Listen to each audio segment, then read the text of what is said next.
Hello friends, thank you for coming to the practice and welcome to my little studio. Before we begin, I'd like to encourage you to speak to your physicians if you've been ill or if there's anything you're not sure about. And please remember that if your body suggests to you not to do a practice, please don't do it. If you don't want to do a pose, don't do the pose. And remember, anytime you need to use a prop or a strap or a blanket, please use it. Anything that you need to use in your practice is part of the practice for you. It is not a cheat. So, to begin with, please stand with your toes together and your heels slightly apart. Lift the toes up, stretch them forwards, bring them down onto the mat. Press the big toes down. Press the balls of the feet down. Press the sides of the feet down. Pull the arches up, pull the kneecaps up, pull the muscles up on the insides of the legs towards the groin. The skin and the muscles on the outside legs are going down towards the ground. Your weight is just in front of your heels. Extend the spine very gently. Lift the clavicles, the collarbones. Drop the spine of scapula, the top part of the shoulders. Externally rotate the deltoid muscles and tuck the two floating ribs. Turn the hands out. Tuck the chin slightly so you feel the back of the neck lengthening, and keep the eyes soft. Throughout the practice, try and keep your eyes soft and the back of the head relaxed. Allow the skin at the crown of the head to feel like it's separating. But if that doesn't appeal to you or it doesn't feel right, please don't worry about it. Please make any subtle adjustments your body suggests. And remember that when you're practicing, don't overextend. Don't go for the deepest pose you can get. Always be a little shy and just step back a little bit from what you might be inclined to do. That way you can avoid any injuries. The next pose that we're going to do is Virabhadrasana 2, Warrior 2. So please stand with your feet 3.5 or 4 foot apart, or what is currently a comfortable distance for you. To begin with, the toes are pointing forwards. Be sure that the outer edges of your feet can press down and that you're lifting the arches of the feet up. The weight, again, is just in front of the heels, not in the balls of the feet, not behind the heels, but just in front of the heel, between the heel and the arch of the foot. Turn the right foot out. Bring the foot down. Bring the rear toes in a little bit so it's at a bit of an angle and you feel balanced. Bring the joint of the right knee, so the joint of the knee is above the ankle bone. The kneecap lines up with the second toe. The foot is generally facing forwards, but if you've had damage to your ankle or to your knee and it won't do that, please don't force the foot. I would like you to feel like you're pulling the left leg behind you a little bit, and that you're lifting the front leg up off the mat.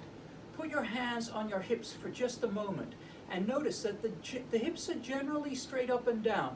If you find that you're leaning a lot towards the right, that could be an indicator that your stance is too wide for you right now. Drop the arms down, bring the arms up, roll them over, bring the wrists back. Then when you're ready to, turn the head towards the right. So you're gazing over the tip of the middle finger of the right hand. Take a look at your knee. Remember to keep the knee generally over the ankle bone. Try to avoid letting the knee go beyond the ankle bone or be behind the ankle bone. Relax the shoulders, lift the clavicles, drop the spine of scapula. Keep the rear leg strong. Keep the feet active, pulling the toes gently towards the ground and lifting the arches in the feet. Remember to breathe. If your arms become tired, you can put them down for a moment or two. Please don't feel like you have to keep them up all the time if your body wants you to put them down. Please make any subtle adjustments your body suggests.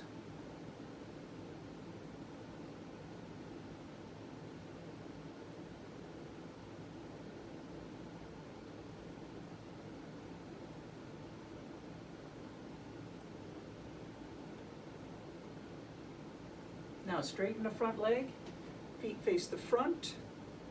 If you want to, you can put your arms down for a moment. Turn the left foot out, bring the left foot down, look at the foot. The foot wants to be generally pointing forwards. Bring the rear toes in a little bit so they're at a bit of an angle facing towards the front. Draw the left knee so the joint of the left knee is above the ankle bone and the kneecap lines up with the second toe. Press down with the big toe in the left foot. Imagine that you're lifting the front leg up off the mat and that you're drawing the rear leg behind you a little bit, so just so that you can feel the action going on there. Check your hips. Your hips are generally straight up and down, within reason, and that remember that in this position, the right hip is going to be further forward than the left hip. So the right hip will be pointing more towards the camera than the left hip will. That is because of the shape of the hips and the angle that the legs are at right now. Please don't force the hips to be flush. When you're ready to, turn the head towards the left. Allow the shoulders to relax. Let your neck relax. Don't force the head around. Let the head turn at a rate that it wants to turn at. Allow yourself to be comfortable in the pose. The more you can relax the shoulders, the easier it will be to keep the arms up. But if you feel the need to put the left hand down and put it on the right hip, on the left hip, I beg your pardon, please feel free to do that. Oh, I just remembered. I have got this turned around. This is the right side, not the left side. Anyway, my students will recognize that.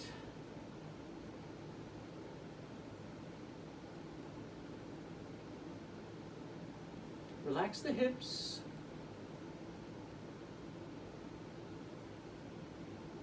Now straighten the front leg, feet face the front, jump or walk to the middle, stand in Tadasana, allow the body to rest for a moment, but remember that Tadasana is an active pose.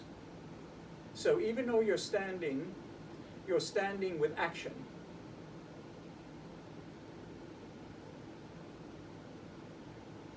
Listen to your body. Let your body take the time that it wants to. The next pose that we're going to do is Virabhadrasana 1, Warrior 1.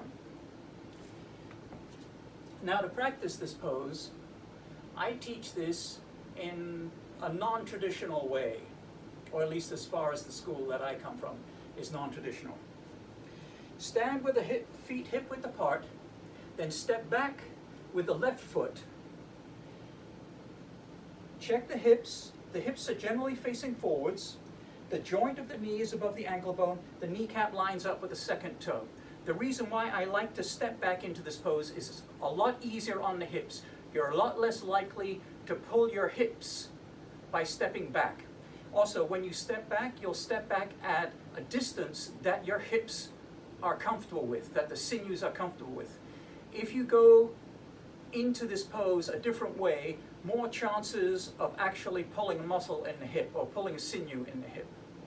Imagine you're lifting the front leg up off the mat and you're drawing the rear leg behind you. Tuck the two floating ribs, lift the clavicles, drop the spine of scapula, externally rotate the deltoid muscles.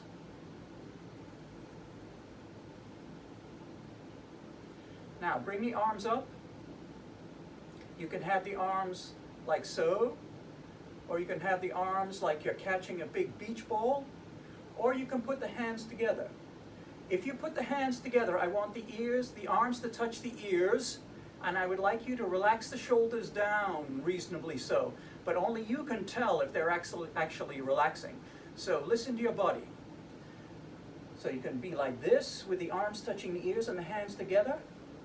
You could be like this with the arms apart, or you could be like this with the arms nice and wide.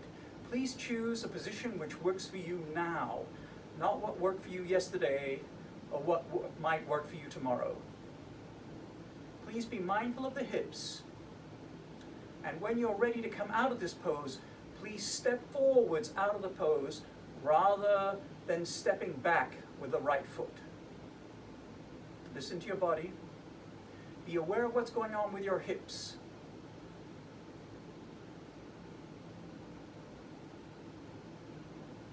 Now drop the arms down to step forwards to come out of the pose.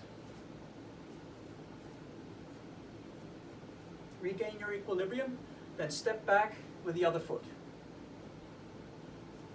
Check the hips, check the knee, check the joint of the knee.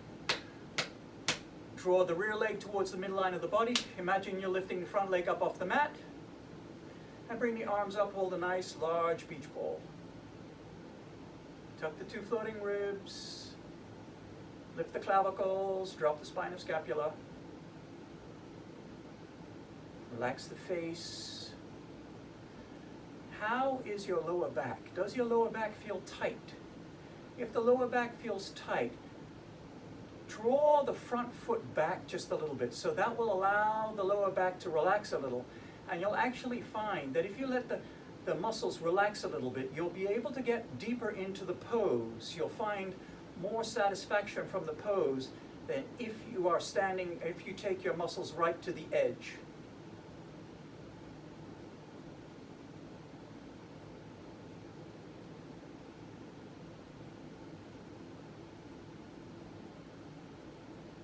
Now, drop the arms down, step forwards, come out of the pose. Regain your equilibrium.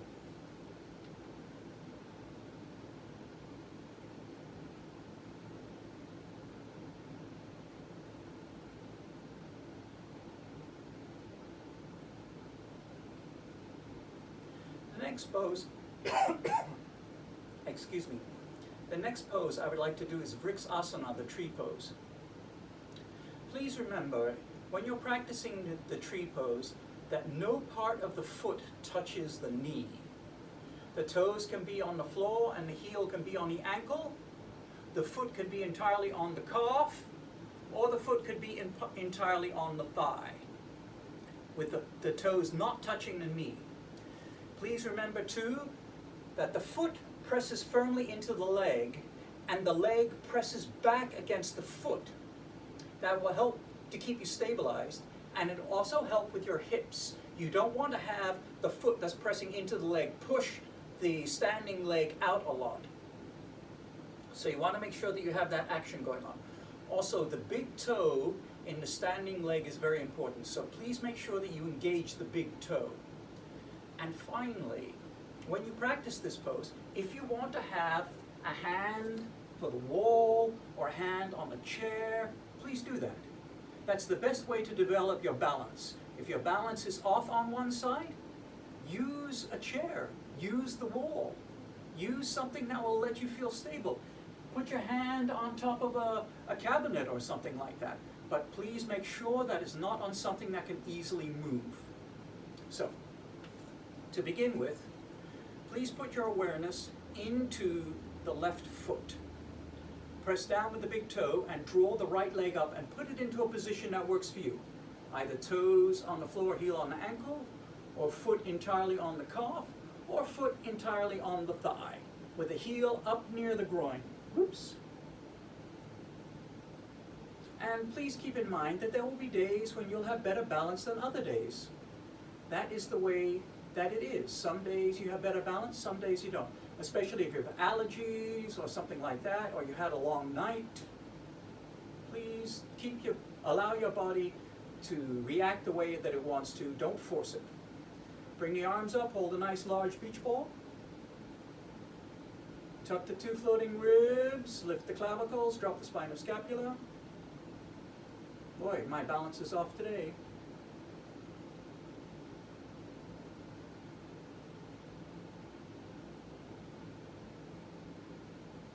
Lengthen the spine, lift the clavicles, drop the spine of scapula. Engage the big toe, pull the arch up, relax the face.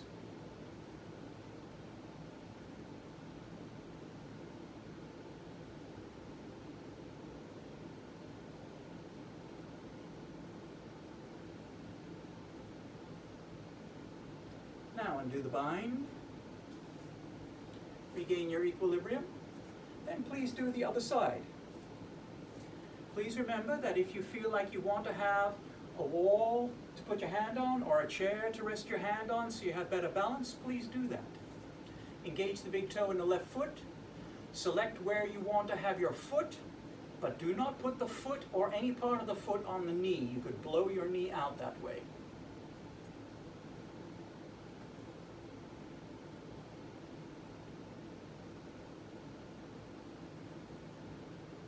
Lift the clavicles, drop the spinal scapula, tuck the two floating ribs. Allow your body to make any subtle adjustments. Be aware of what's going on. Whoops. See? Like that.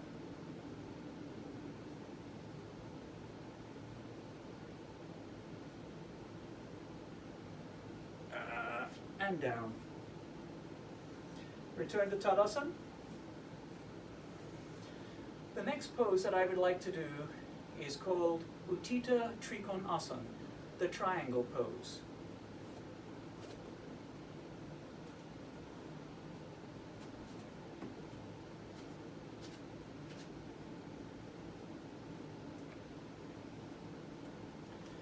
For this pose, you may decide that you want to use a block. I have two different types of blocks here. Both are equally good. You could also use a book, a telephone book, if you still have such things, or you could use a piece of furniture, something that's sturdy, something that's stable.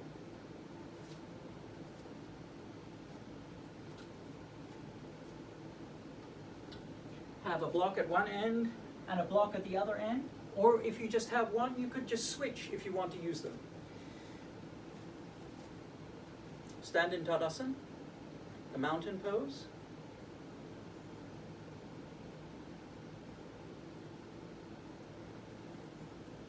Stand with your feet 3.5 or 4 foot apart, or what is currently a comfortable position for you. Make sure the outer edges of your feet can press down nicely, that they're not lifting up, and that you can engage the big toes. Turn the right foot out, bring the right foot down, look at the foot. The foot is generally pointing forwards.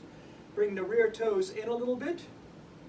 Now, bend the right knee slightly, just for a moment. Put the hands on the hips, check the hips. The left hip is further forward than the right hip. Bring the arms up, roll them over, bring the wrist back. Now, turn the head towards the right, reach forward, forward, forward, forward, forward. Bring the right hand down and place it somewhere on the outside of the leg. Just press down gently into the leg. And as you do that, lengthen the spine, tuck the two floating ribs, lift the clavicles, extend the spine gently. Then start to straighten the leg. Feel like you're pulling the front leg back a little bit towards you, and that you're drawing the rear leg behind you. Just keep the spine comfortably lengthening, pressing into the leg with a hand. Let the body adjust as it wants to. Now, I would like you to try and keep the hips so they're stacked one on top of the other. Don't let the top hip revolve towards the floor so you get closer to the ground.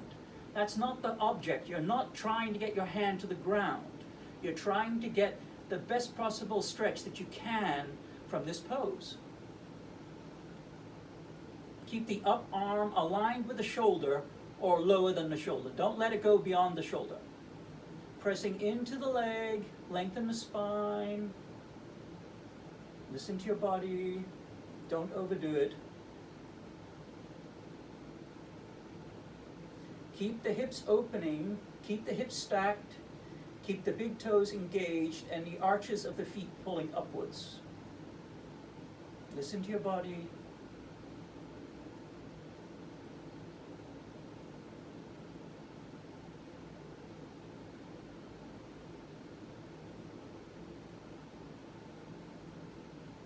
Now to come out, bend the knee a little bit, press down with the foot, inhale and come up. I find that by bending the knee when coming up, there is a lot less pull on the lower back. So bend the knee a little bit and then bring yourself up. Turn the left foot out. Bring the rear toes in, check the foot, the front foot, bend the knee slightly. Take the left hand, press the left hand on the thigh, lengthening the spine comfortably, always comfortably. Then let the left hand slip down the left leg, straightening the left leg as you go along. Take your time, press gently into the leg with the hand.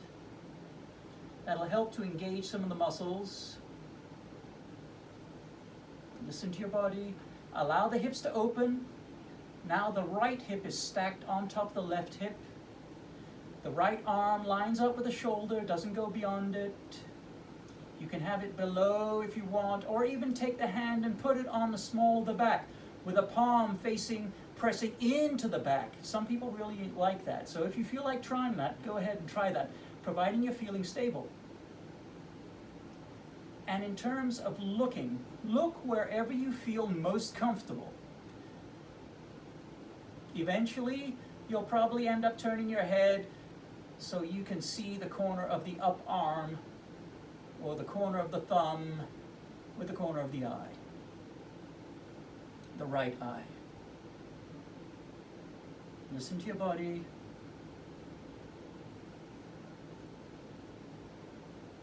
Keep the legs active.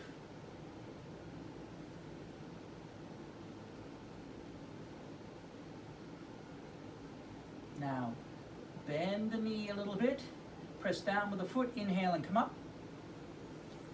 Feet face the front. Return to Tadasana.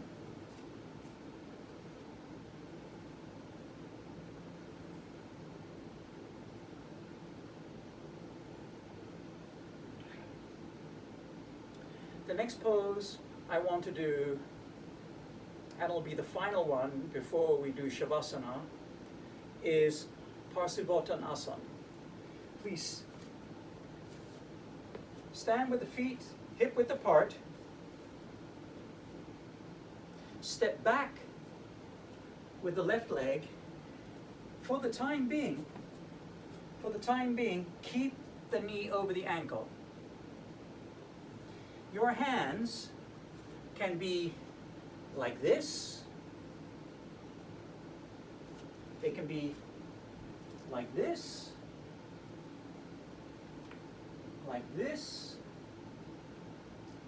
or like this, or any other way that you want to hold them.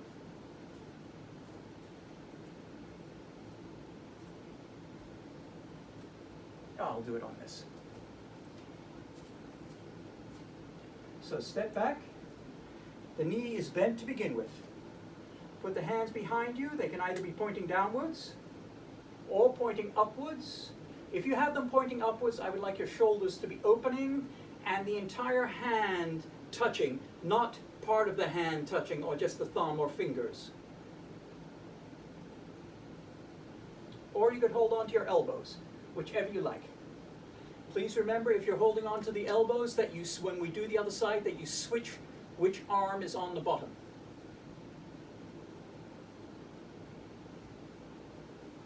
Lift the clavicles, drop the spine of scapula. Now, to begin with, I would like you to feel like you're drawing the legs together. You're pulling them back towards the hips just a little bit. You're not actually moving them, it's just the action of doing that. Now, begin by leaning over the leg. Just go down as far as is comfortable. Then when you reach that spot, straighten the front leg. Pull the kneecap upwards. Draw the legs as if they were going to be pulled together. Keep the hips square to the front. Allow the spine to lengthen. Don't focus so much on going down. But just make sure that your lower lumbar, the lower part of the back, feels comfortable. Listen to your body. Keep the chin slightly tucked.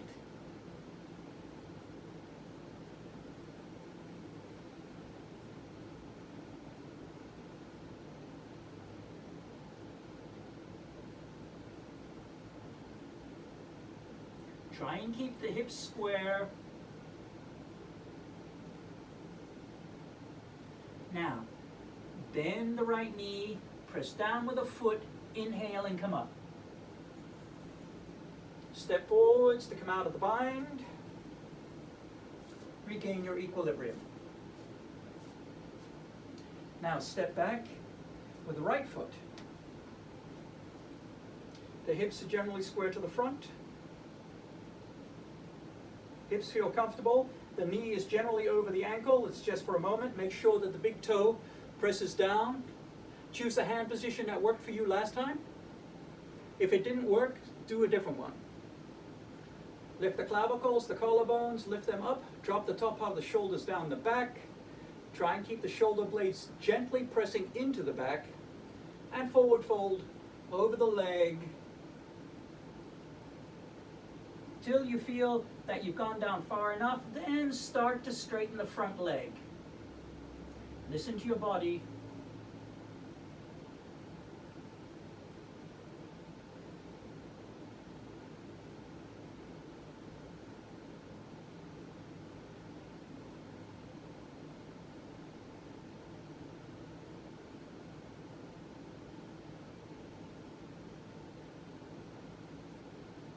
Lengthen the spine gently. Don't worry about going down. Think more about the chest going forwards rather than going down. Do not lead with your chin. Keep the chin slightly tucked and the back of the neck lengthening. Just comfortably lengthening.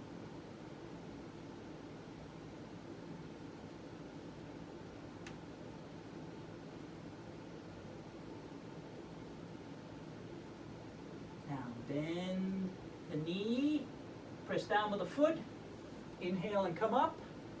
Step forwards to come out of the pose, undoing the bind with the hands. Stand in Tadasana.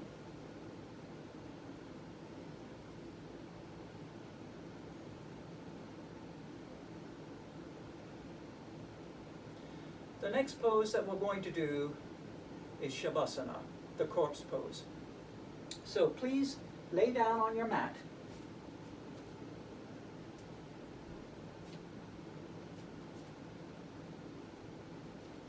Make sure that you feel comfortable. Use something as a pillow. I like to use a block as a pillow. You want to keep your head slightly elevated from the floor, and the block or whatever it is you're using on the occipital ridge, the bump on the back of the head. But try to avoid having a lot of pressure on your neck. Please don't just have your head on the floor. You could use a towel. Fold up a towel, that works very nicely. Or if you have a blanket, you could fold up a blanket and use a blanket. But I prefer to have a block.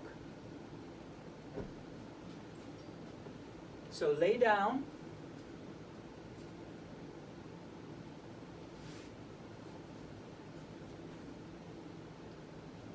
Put the block underneath the head, or whatever it is that you're going to use. Adjust your hips.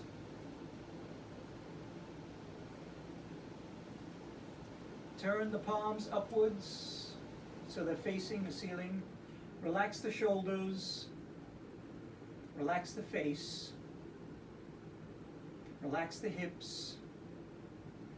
Relax the feet. Relax the eyes.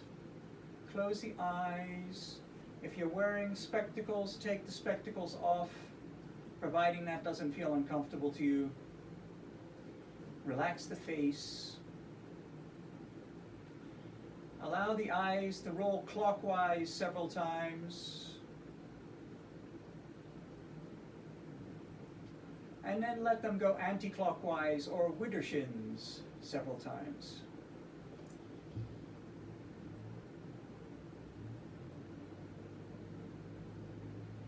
And let the eyes settle.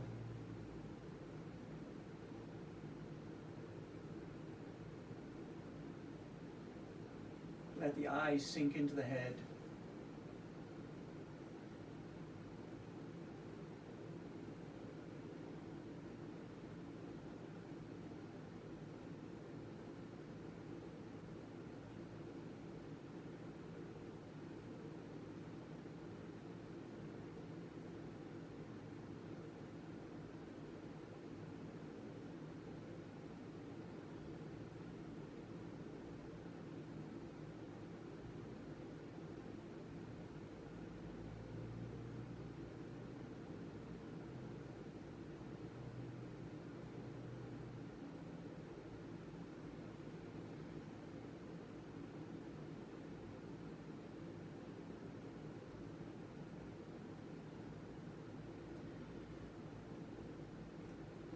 Now draw the knees up.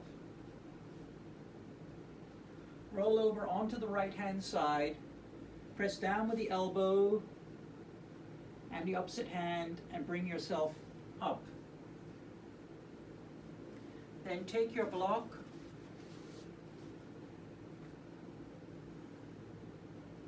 and for a moment or two just sit on the block or the pillow that you were using. Cross the legs in a comfortable fashion.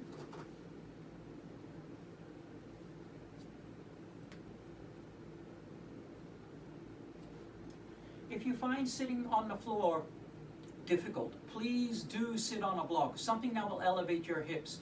That will allow the tension in the lower lumbar region of the back to relax a little bit.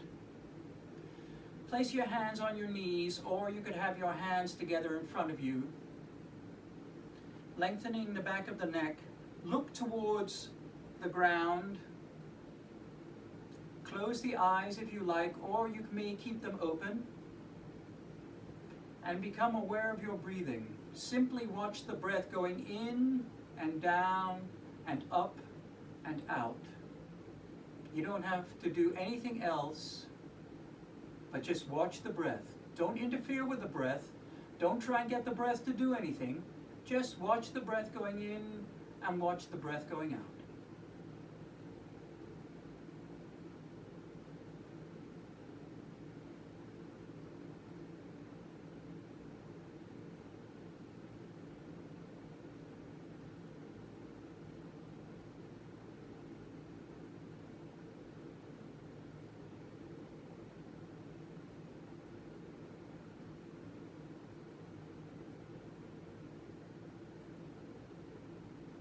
And then, when you're ready, just open your eyes.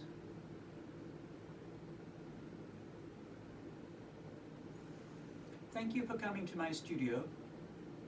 Sorry about the sound quality. I spent some money on what I thought was going to be a nice sound system, but it actually isn't working very well for me. But that's the way it goes sometimes. Please take care, be well, and listen to your body. Thank you for coming.